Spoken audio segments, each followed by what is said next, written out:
আছে? হ্যাঁ আছে, 5 টাকা করে পিস। ঠিক আছে, আমাকে দুটো রুটি দাও।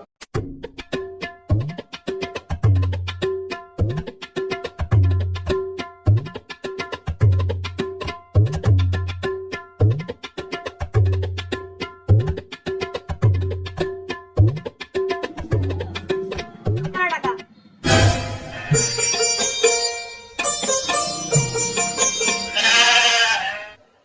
ইনি তো খেয়ালই করেনি যে আমি 10 টাকা দিয়েছি। একটা কাজ করি, বলি 50 টাকা দিয়েছি, তাহলে রুটিটাও ফ্রিতে খাওয়া হয়ে যাবে আর 40 টাকা আমার পকেটে আসবে, লাভ হয়ে যাবে 40 টাকা আমার। আরে তুমি রিলস দেখার ব্যস্ত কেন? আমি তো 50 টাকা দিলাম, 40 টাকা ফেরত দাও। ও 50 টাকা দিছো? আসলে আমি না খেয়াল করিনি, তাহলে ধরো দিচ্ছি। হ্যাঁ